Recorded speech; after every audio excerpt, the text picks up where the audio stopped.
అడగరా ఏ movie sir? Court movie ఇప్పుడే చూడడం జరిగింది. సినిమా చాలా అంటే చాలా బాగుంది. అంటే నాకు బాగా నచ్చింది భయ్య. ఏంటి అని అంటే తెలియని విషయాలు నాకు చాలా తెలిసాయి అనమాట సినిమా చూసిన తర్వాత. ఎందుకు అని అంటే ఇప్పుడు పోక్సో చట్టం అనేది చాలామందికి తెలియదు, అవగాహన లేదనమాట. సెక్షన్ల గురించి చాలామందికి తెలియదు. ఇప్పుడు నార్మల్గా చూసుకుంటే స్టూడెంట్స్ అనేది ఈ టైంలో ఎలా ఉన్నారంటే వాళ్ళకి ప్రేమ అంటే ఏంటో తెలియదు, ఏం తెలియదు. కానీ ఈ అంటే ఆ జనరేషన్లో ఏదో లవ్ చేసామా ఏదో చేసామా అనేసి దూరిపోతున్నారనమాట. దాని తర్వాత వచ్చే పరిణామాలు ఎలా ఉంటాయి అనేది సినిమా చూస్తే ఖచ్చితంగా అర్థమవుతుంది. శివాజీ గారి క్యారెక్టర్ అయితే చాలా అంటే చాలా వైలెంట్గా చూపించారు. శివాజీ గారినే ఇందులో సినిమాలో హైలైట్ అని చెప్పుకోవచ్చు అనమాట. అతను చూసేటప్పుడు ప్రతి ఒక్కడు కూడా రిలేట్ అవుతాడు. అంటే కోపం వచ్చేస్తుంటుంది అనమాట. అంటే ఇంత చిన్న పనికి ఇంతలా రియాక్ట్ అవ్వాల్సిన అవసరం ఏముంది అనే ఫీల్ అయితే నాకు వచ్చింది భయ్య. అంటే సినిమా ట్రైలర్ రిలీజ్ కానీ టీజర్ రిలీజ్ అయినప్పుడు శివాజీ క్యారెక్టర్ అసలు మనకు ఉన్నట్టు కూడా తెలియలేదు. సినిమాకు ఎంట్రీ అయిన నుంచి ఇక మొత్తం శివాజీ గురించే ఎక్కువ ఉంటుందా? అంటే శివాజీ క్యారెక్టర్ ఇందులో శివాజీ పేరు మంగపతి అనమాట. మంగపతిని అంటే ఒక విలన్ రోల్లో చూపించడం అనేది సినిమాల్లో ఇంతకు ముందు ఎక్కడ జరగలేదు నాకు తెలిసి. అయితే ఈ సినిమాలో భయంకరంగా చూపించారు. ఏంటి అని అంటే నాకు ఎలా అనిపించింది అని అంటే సేమ్ ఈ మధ్య జరిగే ప్రణయ్ అమృత కేసులా అనిపించింది అనమాట. సేమ్ అంటే మన మారుతీరావు గారి క్యారెక్టరే నాకు అనిపించింది సినిమా చూసేటప్పుడు. నాకైతే అదే స్ట్రైక్ అయిందనమాట. చాలామంది ఫేస్ చేస్తున్నారు అనమాట. ఒక అహంకారానికి బలైపోయిన ప్రేమికులు చాలా ఎక్కువ మంది ఉంటున్నారు ఈ జనరేషన్లో. అది చూసేటప్పుడే మనకు తెలుస్తుంది సినిమా అంటే లవ్ చేసే ప్రతి ఒక్కరు స్టూడెంట్స్ అనేది ప్రతి ఒక్కరు చూస్తే వాళ్ళకు ఒక క్లారిటీ వస్తుంది అనేసి అయితే నాకు అర్థమైంది. అంటే కోర్టు మూవీ అనగానే కోర్టు వ్యవస్థ గురించి ఉందా లేకపోతే చట్టాల గురించి ఉందా? చట్టం అని కాదు, కోర్టు వ్యవస్థ అని కాదు. అంటే తెలియకుండా చేసిన చిన్న తప్పుకు కూడా అంటే ఒక అహంకారానికి ఎంతలా బలైపోతారు అనేది సినిమాలో చాలా బాగా చూపించడం జరిగింది అనమాట. అంటే అసలు సినిమాలో హీరోయిన్ క్యారెక్టర్ అనేది చాలా తక్కువ అని చెప్పుకోవచ్చు అనమాట. వాళ్ళు అసలు లవ్ అనేది కాదు, అసలు కేసు అది కాదు. అది కేవలం వాళ్ళకి 17 సంవత్సరాలు ఉంటుంది ఆ అమ్మాయి ఏజ్. అందులో సినిమాలో అమ్మాయికి 18 సంవత్సరాలు అయితే అది కేసే కాదు. అంత చిన్న తప్పుకి అంతలా కేసు పెట్టడం అనేది చాలా వైలెన్స్ అనిపించింది నాకైతే సినిమాలో. అంటే ఇప్పుడు యూత్ క్షణికావేశంలో కొన్ని తెలియక తప్పులు చేస్తున్నారు. ఇందులో పోక్సో చట్టం గురించి వివరంగా ఉందా? అంటే ఖచ్చితంగా ఉంది. స్టూడెంట్స్ అయితే ఖచ్చితంగా చూడాల్సిన సినిమా అనమాట. స్టూడెంట్ చూసేటప్పుడు కొద్దిగైనా ఇలాంటి అవగాహన కలుగుతుందని అనుకోవచ్చు.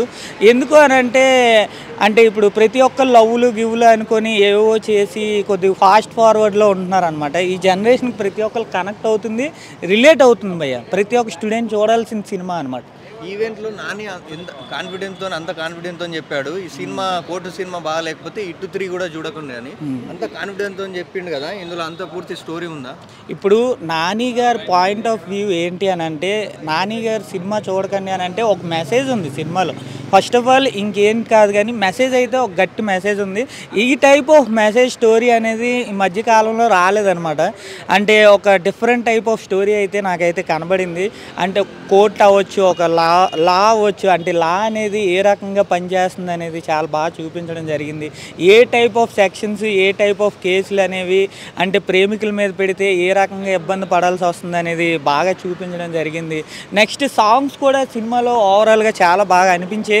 నెక్స్ట్ హీరోయిన్ అందులో జాబిలీ క్యారెక్టర్ అనమాట. హీరోయిన్ చాలా అంటే చాలా న్యాచురల్ కనబడింది. చాలా న్యాచురల్గా చేశారు కూడా, యాక్టింగ్ కూడా బాగా నచ్చింది నాకు. ఇందులో చూస్తూ ఉంటే అసలు ఇండస్ట్రీలో తెలుగు హీరోయిన్స్ ని అసలు తీసుకోవట్లేదు. అలాంటిది ఒక కాకినాడ అమ్మాయిని తీసుకొచ్చి లీడ్ గా పెట్టడం అనేది ఒక పెద్ద విషయం. సో ఆ విషయంలో మీరేమనుకుంటున్నారు? అది క్యారెక్టర్ అనేది సెట్ అయ్యేటట్టుగా అనిపించినట్టుంది. అంటే అదే క్యారెక్టర్ తనకి ఇన్వాల్వ్ అయ్యి చేసింది కూడా తను కూడా. అంటే చాలా న్యాచురల్గా కనబడ్డారు అనమాట హీరోయిన్ మాత్రం. అంటే అదే ఇలాంటి వాళ్ళు మన తెలుగు ఇండస్ట్రీలో ఉండడం కూడా ఒక రకంగా చాలా హ్యాపీ అనమాట. అంటే మన తెలుగులో చాలామంది ఉంటారు కానీ మన ఇండస్ట్రీ వాళ్ళు బయట వాళ్ళని తెచ్చుకోవడం కొంత జరుగుతుంది. ఈ తెలుగు ఇండస్ట్రీనే ఇంకా సపోర్ట్ చేస్తే చాలామంది ఇలాంటి వాళ్ళు ఉంటారు, బయటకు వస్తారనమాట. అది నాకు చాలా హ్యాపీ అనిపించిందండి. అది తెలుగు హీరోయిన్ రావడం. లవ్ స్టోరీ గురించి వచ్చిన ఆడియన్స్కు డిసప్పాయింట్ అవుతుందా? లవ్ స్టోరీ ఇప్పుడు ఒక అబ్బాయి అమ్మాయి లవ్లో ఉన్నారు అని అంటే ఈ సినిమాకి వస్తే కొద్దిగా భయపడతారనమాట. సినిమా చూసిన తర్వాత నాకైతే ఆ ఫీల్ వచ్చింది. ఎందుకు అని అంటే ఇంటి వాళ్ళకి తెలిసిన తర్వాత వాళ్ళ రియాక్షన్ ఎలా ఉంటుంది, కొంతమంది అహంకారం ఉన్న వ్యక్తులు ఇంట్లో ఉంటే పరిస్థితి ఏ రకంగా ఉంటుంది అనేది సినిమాలో చాలా బాగా చూపించారు. అంటే ఇద్దరు లవర్స్ కలిపి వచ్చేటప్పుడు ఆ ఫీల్ అయితే వస్తుంది. అంటే మీరు వేరుగా వస్తే నాకు తెలిసి బెస్ట్ అని నాకు అనిపించింది సినిమాలో. అంటే ఈ మధ్యలో లవ్ స్టోరీ యాక్షన్ ఉంటారని చూస్తారు కదా, మరి ఇలాంటి చట్టాలు ఉన్న మూవీలు చూస్తారా? అదే బ్రో, ఇది కేవలం ఒక్కటి చెప్తా, సినిమా ఎలాంటి వాళ్ళకి అర్థమవుతుందంటే స్టూడెంట్స్కి, నెక్స్ట్ ఈ టైప్ వాళ్ళకి అర్థమవుతుంది. కొద్దిగా ఎక్కువ ఏజ్ ఉన్న వాళ్ళకి అంతలా ఎక్కదేమో అన్నట్టు అనిపించింది. అంత ఇదని చెప్పకూడదు కానీ ఫస్ట్ హాఫ్ నాకైతే కొద్దిగా స్లో అనే అనిపించింది. సెకండ్ హాఫ్ మాత్రం ఒక మంచి మెసేజ్తో పట్టుకెళ్ళారు. ఆ స్లో అనేది ఇక్కడ కంటిన్యూ చేసి ఒక హైప్ చేయడం జరిగింది. సినిమా ఓవరాల్ అయితే గుడ్ అనిపించింది బ్రో. అంటే ఒక మంచి మెసేజ్ ఉంది. ప్రొడ్యూసర్గా నాని, హీరో నాని సక్సెస్ అయ్యాడా? ప్రొడ్యూసర్గా నాని అనేది మల్టీ టాలెంటెడ్ అనమాట. అన్ని రకాల్లో ఉంటారు. ఆయన స్టోరీ స్క్రిప్ట్ అనేది ఎంచుకున్నారా అని అంటే ఆయన వే ఆఫ్ థింకింగ్ ఎంత వరకు గ్రేట్ ఉంటుందో మన అందరికి తెలిసిందే. ఖచ్చితంగా నానికి ఒక మంచి హిట్ అనే చెప్పుకోవచ్చు. ప్రొడ్యూసర్లో నెంబర్ 1 సక్సెస్ అయ్యే ఛాన్సెస్ ఉన్నాయి.